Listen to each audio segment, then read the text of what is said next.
Good evening students, welcome to online classes.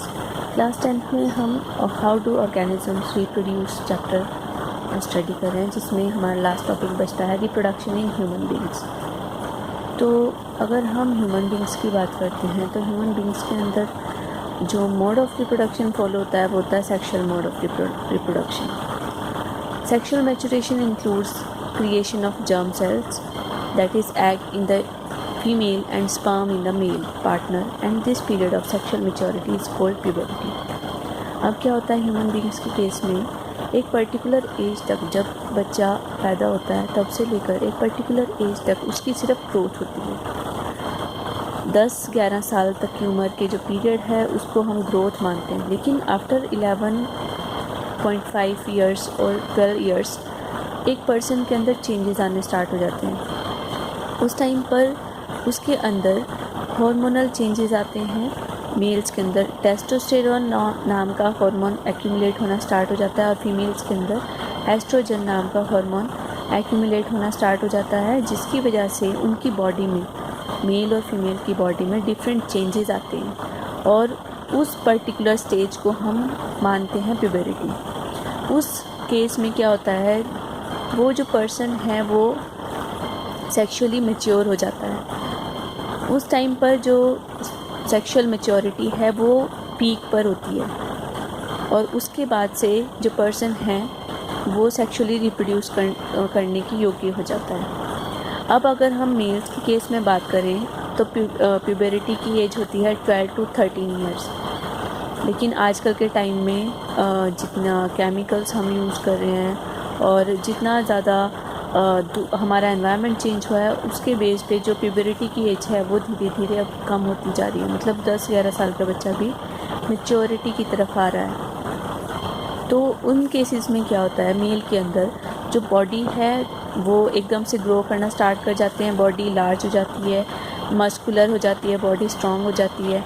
उनकी body के various parts पर hair grow करने स्टार्ट हो जाते हैं, जैसे आर्म पिट्स हैं, ग्रोइंस हैं।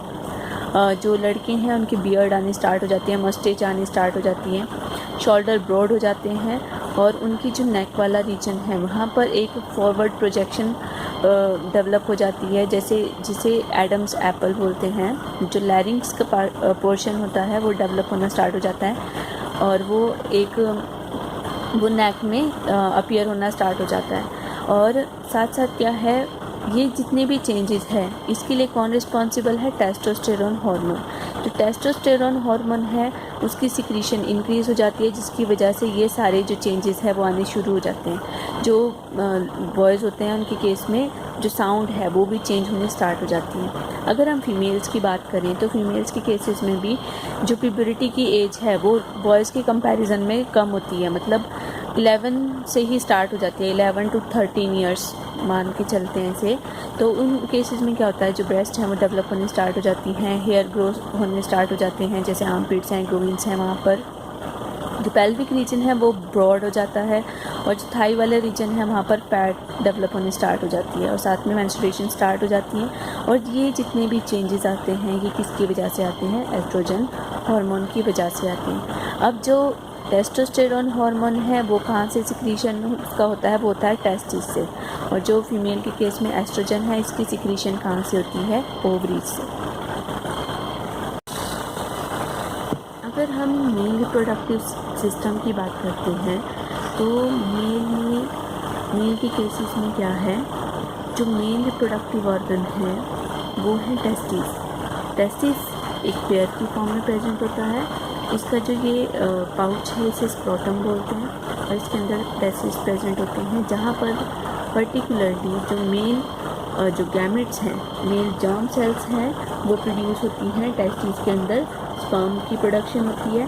साथ साथ यहीं से ही टेस्टोस्टेरोन हार्मोन है उसकी सिक्रीशन भी यहीं से होती है। जो टेस्टोस्टेरोन हार्मोन है वही स्पर्म की जो प्रोडक्शन है उसको एक्यूमुलेट करता है, साथ साथ इसकी मैच्योरिटी के लिए भी रिस्पॉन्सिबल है। अब इस वाले रीजन के साथ साथ एक पाइप कनेक्टेड होती है, एक कनेक्शन है जिसे बोलते हैं वास डेफरेंस।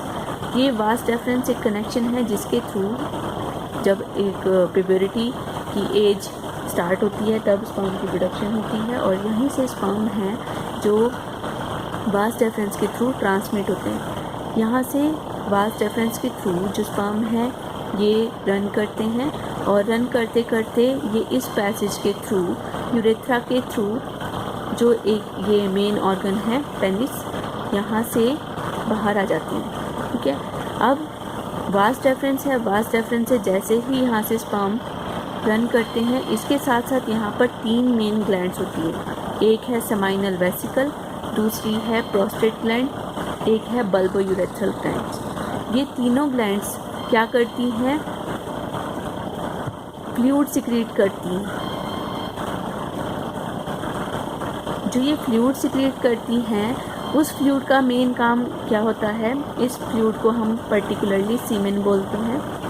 ये सीमेन क्या करता है, जो स्पर्म होते हैं, अगर हम स्पर्म की बात करें तो स्पर्म के अंदर एक हेड वाला रीजन है और इसकी टेल होती है, तो इसको रन करने के लिए फ्लूइड चाहिए और साथ में न्यूट्रिशन भी चाहिए। तो जो सेमाइनल वेसिकल है और प्रोस्टेट ग्लैंड है और बल्बोयूरेथ्रल ग्लैंड है, ये यहाँ से जो स्पर्म आते हैं उसकी मोटिलिटी को इंक्रीज़ करने के लिए, उसको न्यूट्रिशन प्रोवाइड करने के लिए फ्लूइड की सिक्रीशन करती हैं, और उस फ्लूइड को स्पर्म के साथ ऐड कर देती हैं, ताकि जो स्पर्म्स हैं वो जब फीमेल के रिप्रोडक्टिव ट्रैक में एंटर करे तो वहाँ पर उसकी मूवमेंट ज़्यादा हो और वो अपने गोल तक, ओवम तक पहुँचने में उसको हेल्प करते हैं। तो यहाँ से जो वास डिफरेंस है इसके थ्रू स्पर्म रन करते हैं, और इनकी सिक्रीशन से और ज़्यादा वो फ्लूइडी मटेरियल हो जाता है जिसे सीमेन बोलते हैं, और यहाँ से यूरेथ्रा के थ्रू वो बाहर आ जाते हैं। और ड्यूरिंग कॉपुलेशन, जब कॉपुलेशन होती है, कॉपुलेशन की प्रोसेस क्या है, जब मेटिंग होती है तो यहीं से जो स्पर्म हैं वो फीमेल के ट्रैक में एंटर करते हैं। अब यहाँ पर जो यूरेथ्रा बर्ड है,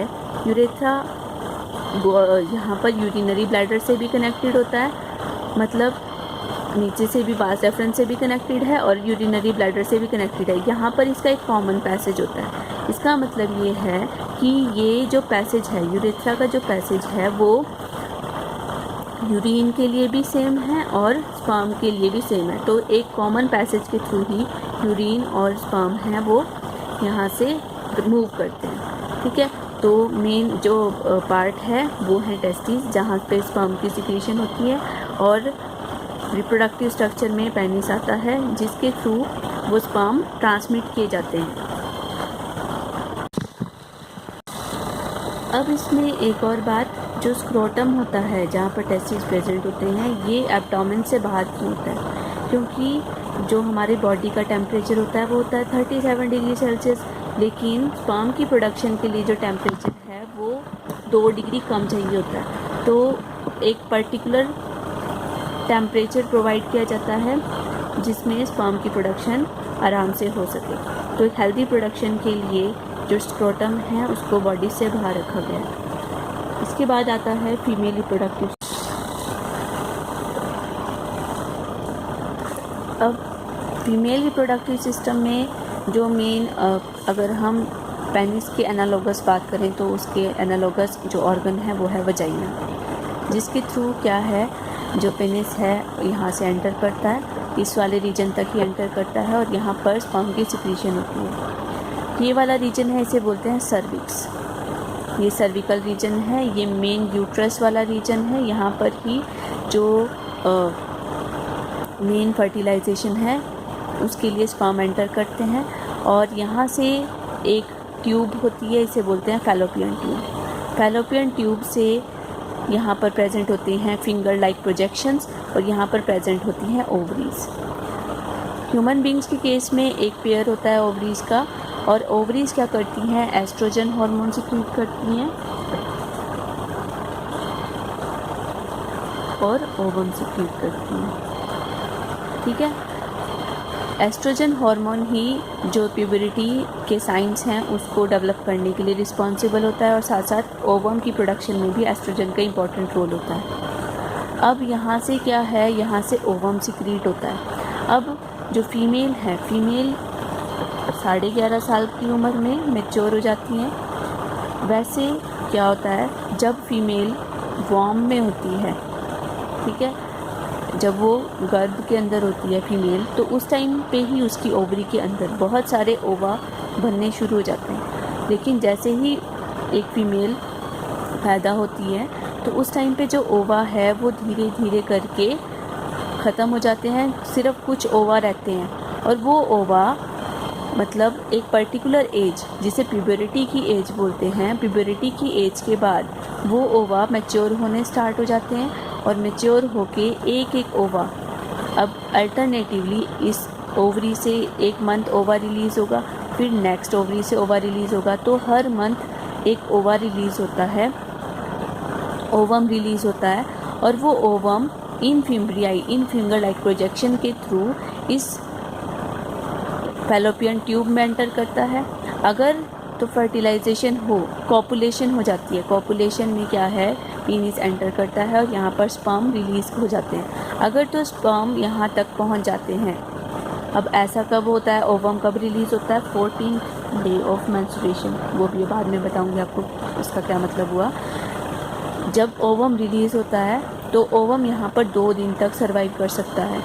और अगर उन दिनों के अंदर यहाँ पर जो स्पर्म है पहुँच जाते हैं, तो वो स्पर्म आकर इस ओवम को फर्टिलाइज़ कर देते हैं।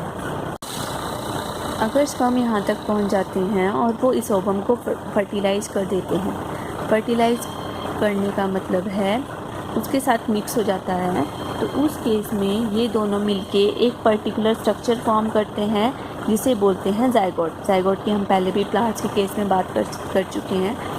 तो वहाँ पर तो मेल गैमेट पॉलन ग्रेन से जो निकलते हैं वो एग के साथ फर्टिलाइज होके जाइगोट फॉर्म करता है। और ह्यूमन बीइंग के केस में क्या होता है, जो स्पर्म आते हैं, स्पर्म का जो आगे का न्यूक्लियस होता है वो उस ओवम के साथ फर्टिलाइज करके एक जाइगोट नाम का स्ट्रक्चर फॉर्म करता है। वो जाइगोट यहाँ पर बनता है और ये जाइगोट डिवाइड होता जाता है और बहुत सारी सेल्स प्रोड्यूस करके एक एम्ब्रियो जैसा एक मास ऑफ सेल फॉर्म कर देता है। और ये मास ऑफ सेल यहाँ पर आकर क्या करता है, यहाँ पे जो यूट्रस की वॉल होती है उसके अंदर जाके एम्बेडेड हो जाता है, ठीक है। और इनके बीच में, मदर की यूट्रस के बीच में और इस एम्ब्रियो के बीच में एक कनेक्शन फॉर्म हो जाता है जिसे बोलते हैं प्लेसेंटा। और यहाँ पर क्या है, इसकी इम्प्लांटेशन हो जाती है। यहाँ पे वर्ड आ रहा है इम्प्लांटेशन। इम्प्लांटेशन का मतलब है जब एम्ब्रियो यूट्रस में एम्बेडेड हो जाता है, उस पर्टिकुलर फेज़ को बोलते हैं इम्प्लांटेशन। तो इम्प्लांटेशन अगर हो गई तो धीरे धीरे जो बेबी है उसे हम एम्ब्रियो बोलेंगे, वो एम्ब्रियो धीरे धीरे मैच्योर होना स्टार्ट हो जाता है और वो धीरे धीरे मदर की बॉडी से न्यूट्रिशन लेने शुरू कर देता है। अब ऐसा वो कब तक करेगा, वो 9 मंथ्स तक ऐसा करेगा। और उस पर्टिकुलर एज तक, जब तक कि वो फुली डेवलप हो जाता है, उस पर्टिकुलर पीरियड को हम बोलते हैं गेस्टेशन पीरियड। क्या हुआ, सबसे पहले कॉपुलेशन हुई, कॉपुलेशन के बाद फर्टिलाइजेशन हुई, फर्टिलाइजेशन के बाद जाइगोट बना, जाइगोट ने डिवाइड होकर एम्ब्रियो फॉर्म किया, ये एम्ब्रियो की हुई इम्प्लांटेशन। इम्प्लांटेशन किसके थ्रू हुई, प्लेसेंटा के थ्रू। प्लेसेंटा के थ्रू एम्ब्रियो को पूरा न्यूट्रिशन, पूरी ऑक्सीजन, सारा मटेरियल मदर की बॉडी से मिलता रहता है। और जो एम्ब्रियो है उसकी, एम्ब्रियो मतलब जो डेवलप हो रहा है उसकी बॉडी में जितना भी वेस्ट मटेरियल है, कार्बन डाइऑक्साइड है, वो प्लेसेंटा के थ्रू मदर की बॉडी में जाता रहता है। और वो क्या है, एक पर्टिकुलर पीरियड तक ग्रो करता रहता है जब तक कि वो फुली मैच्योर नहीं हो जाता। और जब से उसकी इम्प्लांटेशन से लेके उसके मैच्योर होने तक के पीरियड को हम बोलते हैं गेस्टेशन पीरियड। अब गेस्टेशन पीरियड ह्यूमन बींग्स के केस में कितना होता है, 9 मंथ्स, 9 महीने तक वो जो एम्ब्रियो है पूरा डेवलप होके वॉम्ब में चेंज हो जाता है, ठीक है, फीटस में चेंज हो जाता है। वो फीटस फुली डेवलप हो जाता है और एक पर्टिकुलर स्टेज तक वो डेवलप होता रहता है और वो फिर मदर की बॉडी को सिग्नल देता है जब वो डेवलप हो जाता है। और उस टाइम पे क्या होता है, पार्चुरेशन होती है, डिलीवरी होती है। तो यहाँ से इस वाले रीजन से वो बाहर आ जाता है, ठीक है।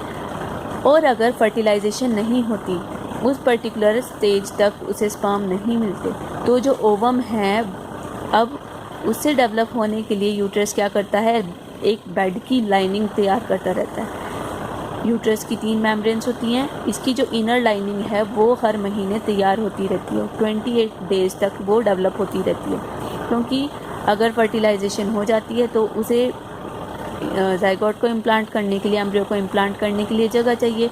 लेकिन अगर फर्टिलाइजेशन नहीं होती, कॉपुलेशन नहीं होती, मेटिंग नहीं होती, तो उस स्टेज में क्या होता है, जो ओवम है यहाँ से वो डिस्ट्रॉय हो जाता है। और साथ साथ 28 डेज़ के बाद ये जो पूरी लाइनिंग है ये भी डिस्ट्रॉय हो जाती है, ये ब्लड की फॉर्म में, और ये ओवम है ये म्यूकस की फॉर्म में, येलो म्यूकस की फॉर्म में यहाँ यूट्रस से वजाइना के थ्रू बाहर आ जाता है। और उस पर्टिकुलर थिंग को हम बोलते हैं मेंस्ट्रुएशन। ठीक है, तो मेंस्ट्रुएशन क्या है, जो इनर लाइनिंग है यूट्रस की वो अनफर्टिलाइज्ड एग के साथ ब्रोकन डाउन हो जाती है और यहाँ से बाहर आ जाती है, ब्लड की फॉर्म में ब्लीडिंग हो जाती है, और उसे बोलते हैं मेंस्ट्रुएशन। और फर्स्ट मेंस्ट्रुएशन जब स्टार्ट होती है वो प्यूबरिटी की एज में स्टार्ट होती है और उसे बोलते हैं मेनार्च। और जब ये कितने साल तक चलती है, 45 से 50 ईयर्स तक चलती है, 11.5 से 45 से 50 साल तक की उम्र तक जो मेंस्ट्रुएशन है वो चलती रहती है। और एक पर्टिकुलर स्टेज में आकर ये बंद हो जाती है और उसे बोलते हैं मेनोपॉज। ठीक है, तो मेनोपॉज तक ये जो फेज़ है वो चलता रहता है। एक बार नोट्स में देख लेते हैं इसी चीज़ को कि मेल की बॉडी में स्पर्म बनते हैं, फीमेल की बॉडी में ओवम बनते हैं, और उसकी फर्टिलाइजेशन अगर हो जाती है, कॉपुलेशन हो जाता है, इनके बीच में सेक्सुअल इंटरकोर्स होता है या मीटिंग हो जाती है, तो उस केस में अगर उसी टाइम पे ओवम रिलीज़ हुआ है और उसी टाइम पे मीटिंग हो जाती है तो वो ओवम फर्टिलाइज हो जाता है। और ऐसा 2 दिन तक हो सकता है, मतलब जब वो रिलीज़ हुआ है उसके 2 दिन तक ही ऐसा हो सकता है। और उस टाइम पे ज़ाइगोट बन जाता है, ज़ाइगोट डिवाइड करके एम्ब्रियो फॉर्म करता है, वो एम्ब्रियो यूट्रस की वॉल में एम्बेडेड हो जाता है और उस पर्टिकुलर प्रोसेस को इम्प्लांटेशन बोलते हैं। और उसके बीच में कनेक्शन रहता है जिसे बोलते हैं प्लेसेंटा। प्लेसेंटा के थ्रू एम्ब्रियो पूरा न्यूट्रिशन लेता रहता है मदर के ब्लड से, और अपनी बॉडी से जितना भी वेस्ट मटेरियल है, कार्बन डाइऑक्साइड है, उसे मदर की ब्लड में मिलाता रहता है। और एक पर्टिकुलर एज तक वो एम्ब्रियो डेवलप होता रहता है, वो उस जो फीटस है वो डेवलप होता रहता है, और उस फीटस को हम बोलते हैं उस डेवलपिंग फीटस के डेवलप होने तक जो पीरियड होता है उसे बोलते हैं गेस्टेशन पीरियड, और वो 9 मंथ्स का होता है ह्यूमन बींग्स के केस में। और जो सेक्सुअल साइकिल है वो वुमेन के केस में 45 से 50 की एज तक चलती रहती है। और जो स्पर्म की प्रोडक्शन है मेल के केस में वो एक बार जब स्टार्ट होती है तो वो लाइफ लॉन्ग चलती रहती है। लेकिन जो फीमेल्स हैं उनके केस में 45 से 50 ईयर्स तक ये साइकिल चलती है, उसके बाद बंद हो जाती है, क्योंकि उसके बाद वुमेन की बॉडी इतनी ज़्यादा कैपेबल नहीं रहती कि वो किसी भी बेबी को अपने यूट्रस में अटेन कर सके। तो उस पर्टिकुलर एज के बाद मेंस्ट्रुएशन स्टॉप हो जाती है और मतलब वो बेबी को अपनी बॉडी में सर्वाइव नहीं करने दे सकती, तो इतने एज तक ही वो सेक्सुअली एक्टिव रहती हैं। अगर फर्टिलाइजेशन नहीं होती तो उस टाइम पे क्या होता है, जो यूट्रस की इनर लाइनिंग है, एंडोमेट्रियल लेयर है, वो ब्रोकन डाउन हो जाती है, और साथ साथ जो अनफर्टिलाइज एग है वो भी ब्रोकन डाउन वहाँ से डिस्ट्रॉय होकर रिलीज़ हो जाते हैं, और उसे मेंस्ट्रुएशन बोलते हैं। फर्स्ट मेंस्ट्रुएशन जब स्टार्ट होती है उसे मेनार्च बोलते हैं, और जब ये ख़त्म हो जाती है, सीज हो जाती है, उसे बोलते हैं मेनोपॉज। अब उसी के साथ साथ अब बात आती है रिप्रोडक्टिव हेल्थ की। अब WHO के अकॉर्डिंग रिप्रोडक्टिव हेल्थ का मतलब होता है, अगर रिप्रोडक्शन से रिलेटेड जितने सारे एस्पेक्ट अगर फुलफ़िल होते हैं, मतलब फिज़िकली, इमोशनली, बिहेवियरली और सोशली, अगर पर्सन हेल्दी है तो उसे बोलते हैं रिप्रोडक्टिव हेल्दी पर्सन। अब इसके साथ साथ एक टर्म आती है कॉन्ट्रासेप्शन। कॉन्ट्रासेप्शन होता है प्रिवेंशन ऑफ प्रेगनेंसी। अगर प्रेगनेंसी को अवॉइड करना है, प्रिवेंट करना है, तो उसके लिए जो टर्म आती है उसे बोलते हैं कॉन्ट्रासेप्शन, और उसके लिए कॉन्ट्रासेप्टिव्स यूज़ किए जाते हैं। कॉन्ट्रासेप्टिव्स वो डिवाइसेस, वो टेक्निक्स होती हैं जिसके थ्रू प्रेगनेंसी को प्रिवेंट किया जा सकता है। अब इसको अवॉइड करने के बहुत सारे मेथड्स हैं। एक तो नेचुरल मेथड्स हैं, फिर है फिज़िकल बैरियर्स या बैरियर मेथड्स। नेचुरल मेथड्स में तो क्या है कि ओवम और स्पर्म की मीटिंग के चांसेस को अवॉइड किया जाए। ठीक है, तो एक पर्टिकुलर स्टेज होती है जब सेक्सुअल इंटरकोर्स ना किया जाए तो उस टाइम पे मीटिंग नहीं होगी, तो उस टाइम पे फर्टिलाइजेशन के चांसेस बहुत कम होते हैं और जो प्रेगनेंसी है उसको अवॉइड किया जाता है। इसके अलावा बैरियर मेथड्स होते हैं जिसमें ओवम और स्पर्म की जो फिज़िकल मीटिंग है उसको प्रिवेंट किया जाता है। तो उसके लिए वेरियस टेक्निक्स हैं, जैसे कि कॉन्डम्स यूज़ किए जाते हैं, सर्वाइकल कैप्स या डायफ्राम्स यूज़ किए जाते हैं। जैसे मेल्स हैं, मेल्स के केस में इस तरह का कॉन्डम होता है और फीमेल के केस में इस तरह का कॉन्डम रहता है जिसके थ्रू क्या है फिज़िकल मीटिंग को रोका जा सकता है। इसी तरह से डायफ्राम या सर्वाइकल कैप्स होती हैं या बॉल्स होते हैं जिसे जनरली फीमेल्स यूज़ करती हैं और जिसके थ्रू जो स्पर्म है उसकी डायरेक्ट एंट्री को वजाइनल ट्रैक में जाने से रोका जा सकता है। इसके अलावा बहुत सारी स्पर्मिसाइडल क्रीम्स या जेलीज और फॉर्म्स होती हैं जिसको अप्लाई किया जा सकता है, जिसके थ्रू जो स्पर्म्स हैं और वो ख़त्म हो जाते हैं। इसके अलावा बहुत सारी इंट्रा यूटेराइन डिवाइसेस होती हैं, IUDs होती हैं, जिसे ट्रेंड नर्सेज या डॉक्टर्स के थ्रू फीमेल्स की बॉडी के अंदर वजाइना के थ्रू एंटर करवाया जाता है और जिससे एक पर्टिकुलर पीरियड तक कॉन्ट्रासेप्शन की जा सकती है और फर्टिलाइजेशन को रोका जा सकता है और प्रेगनेंसी को अवॉइड किया जा सकता है। इसमें जो इम्पॉर्टेंट है वो है कॉपर रिलीजिंग IUDs, जिसमें कॉपर टी को ज़्यादा इस्तेमाल किया जाता है। ये टी शेप की होती है इस तरह से और इसको क्या किया जाता है यूट्रस में एंटर करवा दिया जाता है और ये क्या करती है, यहाँ पर ऐसे जो यूट्रस में इस तरह से यूट्रस को ब्लॉक कर देती है ताकि जो स्पर्म्स हैं उसकी एंट्री ना हो। इसमें कॉपर होता है और जैसे स्पर्म इसमें एंटर करते हैं, जो स्पर्म है वो यहाँ पे उनकी मोटिलिटी ख़त्म हो जाती है और जो स्पर्म हैं वो मर जाते हैं और वो फीमेल की बॉडी में एंटर नहीं कर सकते और फैलोपियन ट्यूब्स तक नहीं पहुँच सकते, तो वहाँ पर फर्टिलाइजेशन नहीं होती। इसके अलावा